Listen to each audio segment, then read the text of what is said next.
Hello, my Juicy co-creators. Lilou here in Los Angeles on the Juicy Living Tour, and today I'm with Aileen. Hello. Hello, Lilou. It's lovely to be with you today. Yes, same here. I was introduced by Cindy Lou about your work, EFT work, a lot of EFT work and intuitive work. It's awesome. Well, it's also very profound, and it does such wonderful things. I can't wait to share it with your listeners and your viewers. Yes, very, very cool. A lot of you are familiar with EFT. I must say and confess that it's a technique I kind of pushed away and not really looked at or even had doubt about. So that's where I'm coming from, so that you know. I know a lot of viewers have been wanting me to say, you should cover this topic, and I've been resisting it. So I'm happy we get to spend this time. I know some wonderful doctors and scientists, including Bruce Lipton, I just interviewed, recommend this. Tell us, so how do you define EFT first? Let's start. Okay, start with the basics. Yeah. EFT is like emotional acupuncture. So most of the viewers have had acupuncture. Most people, not everybody. But acupuncture works on the premise that we've got blocks that go from our subconscious and then manifest physically. Mm-hmm. So with EFT, we've got emotional blocks. Boy, do we have emotional blocks from childhood on up. Yeah. And all sorts of traumas and beliefs, experiences that have got stuck in the subconscious that then manifest later as fears and anxieties and physical issues. Yeah. And with EFT, where you tap on, which I will be showing your viewers later, you tap on certain meridians, the points on your body, and you verbalize the core issue, and that's really, really important. And it begins to unlock the energetic blockage that's there, and the fear begins to disappear. Uh-huh. So whether it's a fear or anxiety, whatever it is, it's a disruption. It's a disruption of our wholeness. It's a disruption emotionally, and it can be a disruption physically. Mm-hmm. So what is it based on? Is it based on the memory is cellular? It's locked inside? Memory, yes, it's what's in the subconscious that we've... You see, 97% of us is run by our subconscious. 97%. I think that's Bruce Lipton's figure. I thought it was about 95%. 2% off somewhere. But that, when you think about that, so little is done consciously. And that's why we don't have all the changes that we want. Mm-hmm. Because subconsciously we're still running the show. Our subconscious is definitely running that show. In fact, it's nice that you talk about Bruce Lipton, because I am on a DVD that he did for prostate cancer. And he didn't do it. He's on the DVD along with Mercola and Whittaker and a number of other doctors. And I did the emotional aspect of it.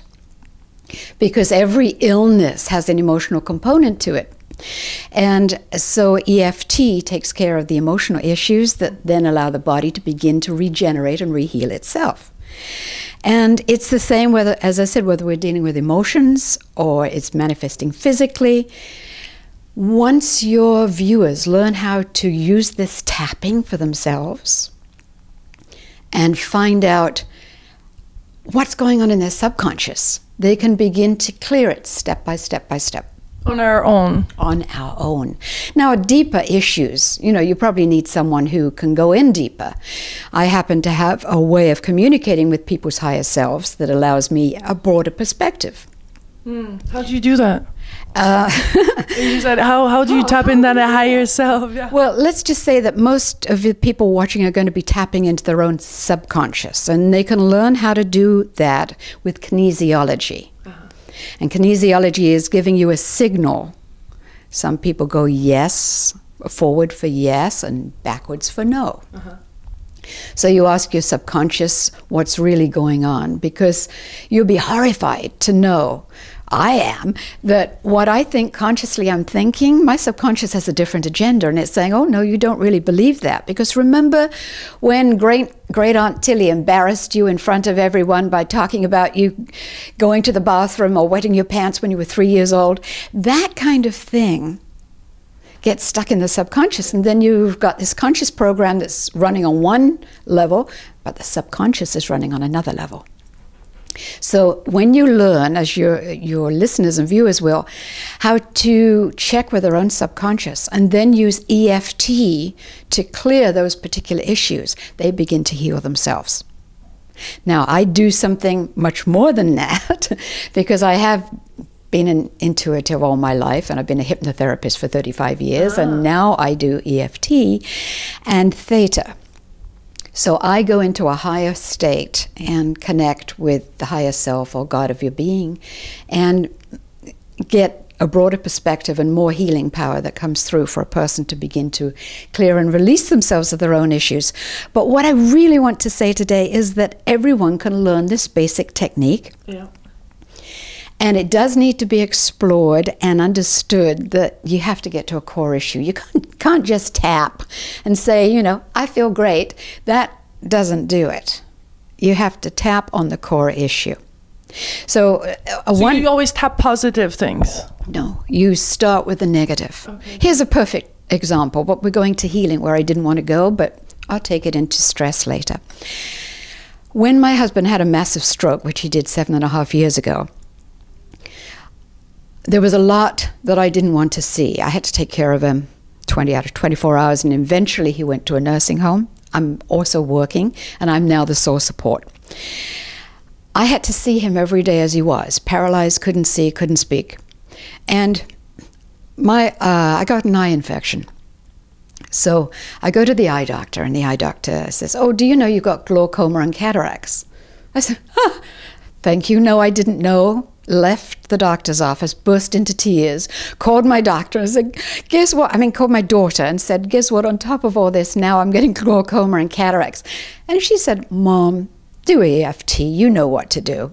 So I used EFT. And what do you think my basic core issues were? I didn't want to see my husband as he was. Mm-hmm. I didn't want to see clearly. I didn't like what I was looking at. So my wonderful physical body says, okay, you don't want to see what you're looking at? We give you glaucoma, we give you cataracts. I went back 6 months later and the doctor said, I don't know what happened, there's no sign of it. Mm-hmm. I didn't explain. I just went out of there singing and laughing. But that shows people, the core issue was I didn't want to see my life as it was. So my subconscious says, okay, let's help you with this issue and give you an eye problem. And then when you tap on clearing it, and so I would tap on the negative, even though I don't like what I'm seeing, it doesn't benefit me to not see. And I took it all the way through from what I didn't like, even though it's overwhelming, even though it's painful, even though it's sad. And then you take it into the positive. So you can as much liberate as install things. You do both. You don't, you see, command. Well, let's look at it this way. Law of attraction, for most people it doesn't work, okay? But the idea makes sense. But why doesn't it work? We all know why, because of the subconscious program that may be in resistance to what you're consciously affirming and sending out there. So if somebody's really anxious about something, not enough money, losing their job, the things that people are going through, to suddenly start tapping in, oh, the perfect job is coming to me, everything's going to be fine, money's going to come in from Aunt Sally that I've forgotten about, and that's going to have an underlying program that's going to say, oh, you wish, but that's not how it's going to be. That doesn't make sense. So then you first look at what is causing all the anxiety. Well, I can't pay my bills. I don't feel good enough. Okay, you don't feel good enough because you can't pay your bills. Where did you not feel good enough in your life? Go back. Let that subconscious tell you where.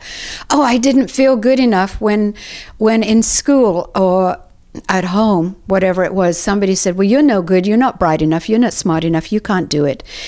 Oh, yes, I was only 6 years old or 7 years old. So we start tapping on the points that I'm going to be showing in a minute, and we cancel out that negative program so it has no emotional charge. Mm-hmm. Once the emotional charge is gone from where you first learned that you weren't good enough, Then we take it into present time, and you don't feel good enough because you're not able to have enough money to put food on the table for your family. And then you tap on insecurity, not feeling good enough, not feeling strong enough, not trusting, which is a big one. We don't trust the universe. And you deal with every emotion around that.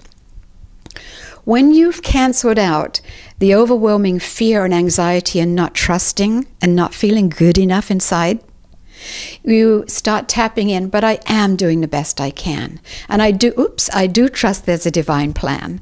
And I do know that there's a vibrational frequency for money. And I am learning how to raise my own vibrations so that I can begin to resonate at the same frequency as money. And I am bringing myself into higher states so that I'm not in panic and anxiety and fear all the time. This takes tapping every day. Believe me, I still tap on overwhelm sometimes when I wake up in the morning. If I feel overwhelmed when I wake up in the morning, I do my tapping. Now, here's one of the most important points, is right side of the hand, the karate point. And I would tap. If you wake up in the morning and you're overwhelmed, you don't feel good, tap. Say, on the left side. No, it doesn't matter. You can't do it wrong. This side, either side. Even though I feel overwhelmed and I don't know how I'm going to cope, I love and accept myself anyway. If you can't say that, even though I'm overwhelmed and I don't feel good, I would love to love and accept myself anyway. See, subtle difference. Some people can't love and accept themselves right away. Next point is right on top of the head, crown chakra, with just a back from it. And you tap. It's not really the middle. No, it's back, where the cowlick area, where the hair goes crazy on little babies. I always have that on videos.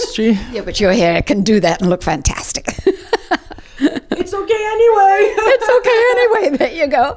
And then, even though I'm overwhelmed, I'd much rather not be. So we're on the eyebrow point. Oh, eyebrow point right there, and then side of the eyes right there. Even though I'm overwhelmed, it's not positive and helping me. Under the eye, even though I'm overwhelmed, it's not going to do me any good today. Of course I'm overwhelmed, top lip, but I'd much rather not be, chin. Well, what if I can let go of overwhelm? Thymus, what if I don't need to be overwhelmed? What if I can feel good? At least right now, today, feel strong so I can do what I need to do and accomplish it and feel okay about it and trust in the divine plan. That's an example of the kind of thing you do. You deal with the issue. But you move the issue all the way to the positive. Is that Yes. something you do too, or you just have to repeat on each point the same thing? Depends. I would be testing. Is that clear? Is it not clear? I've got a little movement that I do, my fingers do. So I'm connecting with the higher self and and subconscious, and I'm finding out if they are clear or they're not clear. And by doing that, I know how long to tap. But with somebody who doesn't know, do a few rounds of the same thing. It's not that quick. That was for the camera and you. If you're doing overwhelm, do 5 rounds of overwhelm, which takes 2 minutes. And then, do you feel a bit better? Mm-hmm. You rate it. You start with, am I 0? Means I have no overwhelm. Am I 10? I have major overwhelm. And then, has it gone down? What am I down to? If you're down to a 2 or a 3, you can start putting in the positive. You really need to be down to 0, but it's enough to get you up and going and through the day. What would you say are the limitations of EFT?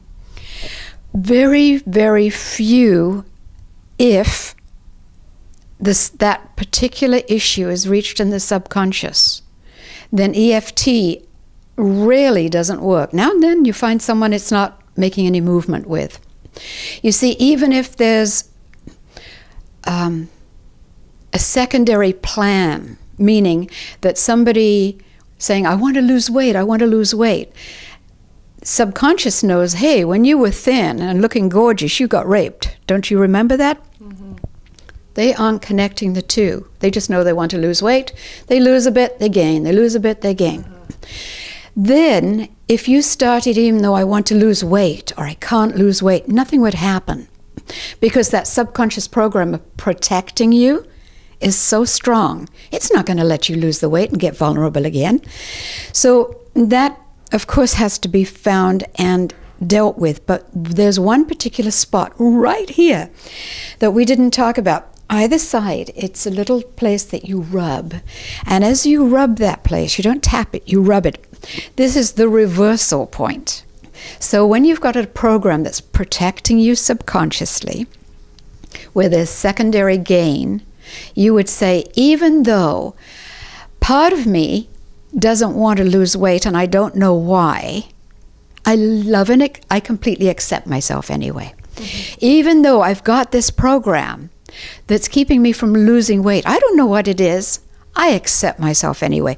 You say that 3 times and it's done a flip, and it's as if that subconscious lets go for a certain amount of time and allows you to go straight in to begin the repatterning, as I call it. So it's like a repatterning of the subconscious that happens. So then you can start doing the negative. I feel so fat. I am so fat. I hate myself because I'm so fat. And you go back. Well, when were you fat? When did you gain that weight? Oh, well, it was after when I was about 25. Well, what happened just before you started gaining weight? Mm-hmm. Well, I broke up with my boyfriend, or I got raped, or my parents got divorced. There will be something traumatic that happened around that time that the person started gaining weight for whatever reason. So you have to go back to that, mm-hmm. release that, repattern that, and then take it into present time and work with what's going on now. Mm. So it's everything to do with repatterning the subconscious. And then when the subconscious is working in alignment with the conscious and the superconscious, then we begin to fly. Mm-hmm. How did you tell us about your own journey to EFT? As you discovered you had psychic abilities pretty early, or when I was 13, I was doing a lot of predictions that I didn't want. I was in England. It was tumultuous time. I was a young teen, 13, if we know that age well. And 6 times that year, I walked onto a subway and to ride the subway. And 6 times, I walked past somebody and I got, he's going to jump under the train. Somebody's going to jump under my train. 6 times, somebody committed suicide under the train. So I said, I don't want to know this. This is not something that's useful and it's upsetting me. So I began to turn it off then. I still had dreams, precognitive dreams, so I still knew when things were going to happen and things that were going on with friends. But really, I turned it off for a long, long time. Then with divine synchronicity, and I was doing hypnotherapy, and with divine synchronicity, this is in the 70s, my car needed servicing. I got my husband's car. He had one of the first wirelesses that was in a box, you know, not like the old portable wireless that's first started. Okay, so I and telephone combined. So I'm driving along in his car with this with the telephone, and I'm listening to the radio, and it's this big old box, chunky box with a great big receiver in it. Uh-huh. And I'm listening to a radio show where there's somebody doing tarot. And I just heard so clearly, stop, pull over, and call. So I pick up his phone that I would not have had in my car. There was no such thing as cell phones. I mean, this is a big portable phone. And somehow I got right through.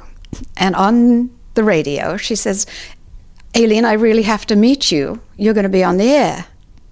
So I call up after the show, and in 2 weeks, I have my own radio show on the air. It was like Spirit said, get on the air and do this. Mm-hmm. I didn't know how to do it on the air. So I began doing it with clients with the hypnotherapy, you know, and I would just sort of throw it in there, and they say, how do you know that? How do you know that? And of course it helped because I knew more than they were saying consciously. And if we only dealt with what they consciously knew, we were very limited. So that was Spirit's way of pushing me out there. And then I went into neuro-linguistic programming because I'm always looking for something quicker and faster to make change. It's like an Aquarius, always got to be ahead of the time. And from there, I still knew there was something more, and I got into EFT. And when I started doing that about 11 years ago, it was like watching miracles happen. Sometimes it can happen in half an hour. Sometimes it takes 5, 6 sessions. So, you know, it's not an overnight miraculous cure, but it can be. When somebody comes in with a pain, they had a car accident. The car accident was 2 years ago. They can't get over the pain's still there. Okay, there's an emotional component here. So we go into the accident and we begin to clear the trauma of the impact. The sound of the breaking glass, the screeching of the wheels, the headlights coming towards you, the sound of screaming, the panic, the fear. And we take out of all those issues that are locked into subconscious memory. And then we begin to put in, it's not necessary to have the pain anymore. You can let go of the pain. It's over now. It happened, but it's over now. Let your body heal and feel good. And people will walk out of that office with no pain.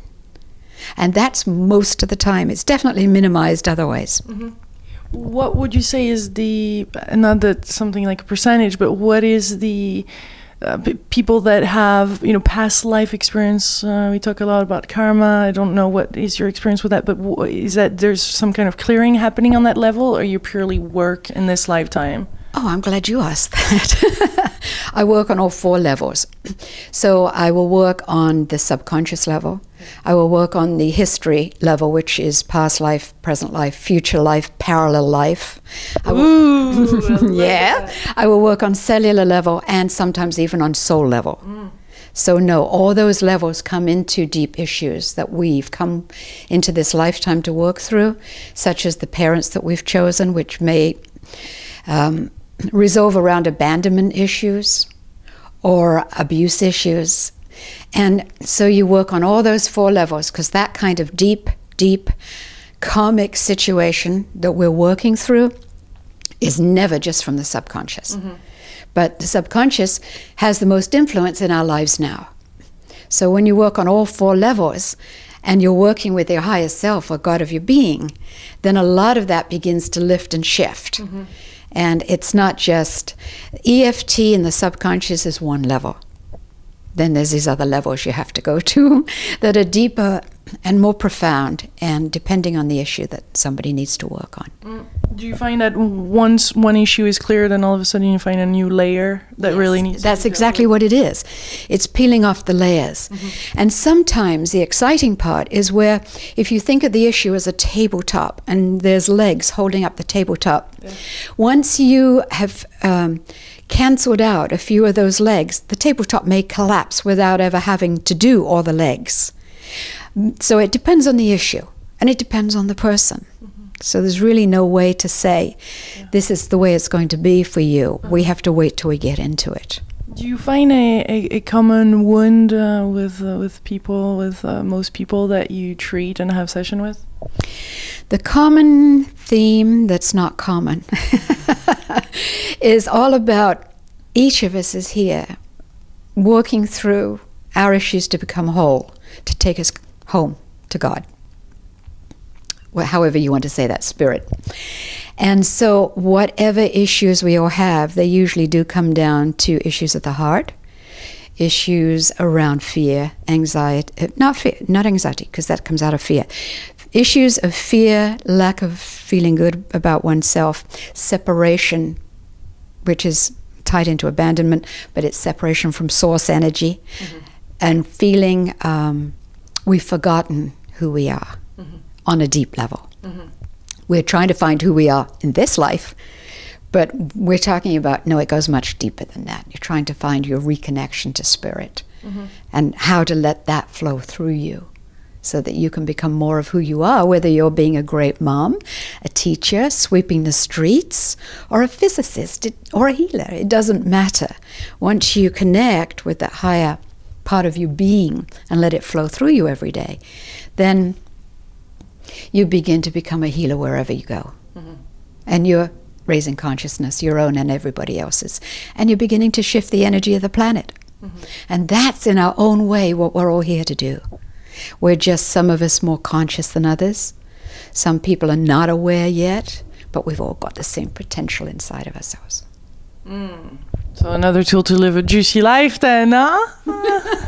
Thank you. Well, it was an absolute pleasure, and I just want people to try EFT for themselves. Yes. I get your passion. I get your juice and your mission. Thank you for showing up. Well, thank you again for letting us bring it out to your wonderful audience. Yes. To all the beautiful co-creators out there, much love. Bye. Bye.